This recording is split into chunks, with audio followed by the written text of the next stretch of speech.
नमस्ते। आज हम हिंदी व्याकरण के एक बहुत ही अनोखे और मजेदार पहलू को समझने वाले हैं।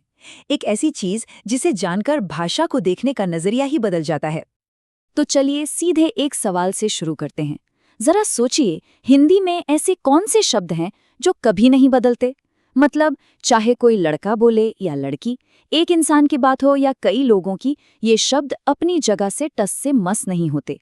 क्या है ये शब्द? चलिए पता लगाते हैं। और उस पहेली का जवाब है अव्यय। जी हाँ, ये हिंदी व्याकरण के वो चट्टान जैसे मजबूत शब्द हैं जो किसी भी हाल में अपना रूप नहीं बदलते। तो आइए अव्यय की इस दुनिया में और गहराई से उतरते हैं। तो अव्यय की परिभाषा क्या है? बहुत सीधी सी है। ये वो शब्द हैं जिनका रूप, लिंग, वचन, कारक या पुरुष किसी भी वजह से नहीं बदलता। वाक्य में चाहे कुछ भी बदल जाए, ये शब्द वैसे के वैसे ही रहते हैं। इसीलिए तो इन्हें अंग्रेजी में इनडिक्लाइनेबल यानी अपरिवर्तनीय शब्द भी कहते हैं। अच्छा, तो इनकी खासियत क्या है? देखिए, 3 सीधी सीधी बातें हैं। पहली, इनका कोई रूपांतर नहीं होता, यानी इनमें कोई मात्रा या अक्षर नहीं बदलता। दूसरी, ये हमेशा हर हाल में एक ही रूप में इस्तेमाल होते हैं। और तीसरी और सबसे जरूरी बात, ये वाक्य में समय, जगह या कारण जैसा एक खास मतलब जोड़ देते हैं। चलिए इसको एक मजेदार तरीके से समझते हैं। सोचिए कि अव्यय एक नदी के बीच में पड़ा एक बड़ा सा पत्थर है। बाकी सारे शब्द पानी की तरह उसके आसपास से बहते रहते हैं, अपना रूप बदलते हैं, लेकिन वो पत्थर, वो हमेशा वैसा का वैसा ही रहता है।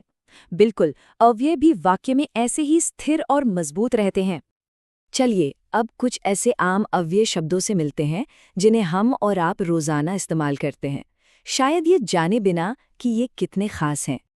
सबसे पहले आते हैं समय बताने वाले शब्द, जैसे अब, तब, आज, कल।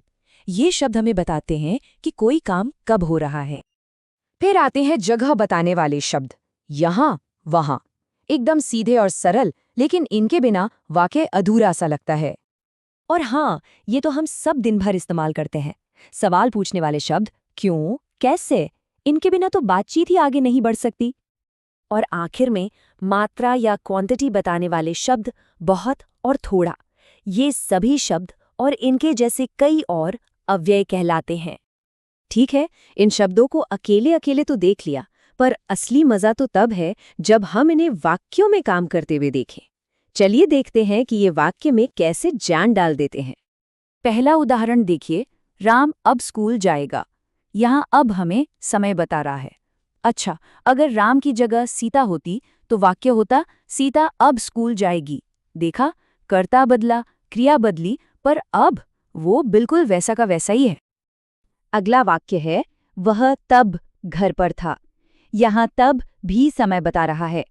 अगर हम कहते वे तब घर पर थे, यानी बहुवचन में, तो भी तब पर कोई असर नहीं पड़ता, वो नहीं बदलता। अब जगह की बात करते हैं। मैं यहाँ बैठा हूँ। इस वाक्य में यहाँ शब्द उस जगह को पक्का कर रहा है। ये वाक्य को ज्यादा सटीक बनाता है, और ये भी किसी लिंग या वचन के साथ नहीं बदलता। अरे, इस वाक्य को देखिए, तुम वहां क्यों खड़े हो। इसमें तो एक नहीं बल्कि दो अव्यय हैं। वहां जो जगह बता रहा है, और क्यों जो सवाल पूछ रहा है। ये दोनों ही किसी भी हालत में अपना रूप नहीं बदलेंगे। और ये रहा एक बहुत ही आम उदाहरण, आज मौसम अच्छा है। आज शब्द यहाँ पर अव्यय है।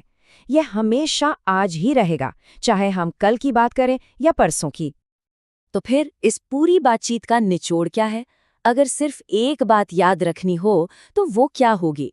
चलिए सबसे जरूरी बात को एक बार फिर से समझते हैं।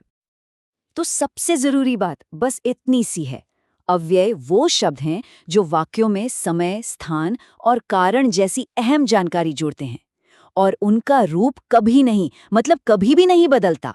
बस यही एक नियम है। ये हिंदी व्याकरण के वो मजबूत स्तंभ हैं जो वाक्यों को सहारा और स्पष्टता देते हैं। तो अब सवाल ये उठता है कि व्याकरण के इन स्थिर स्तंभों को जानने के बाद क्या हिंदी भाषा की बनावट को एक नए नजरिए से नहीं देखा जा सकता? अगली बार जब भी कोई हिंदी वाक्य सुने या पढ़ें, तो इन छोटे लेकिन बेहद शक्तिशाली शब्दों पर गौर करना वाकई दिलचस्प होगा, जो चुपचाप पूरे वाक्य को एक गहरा मतलब देते हैं।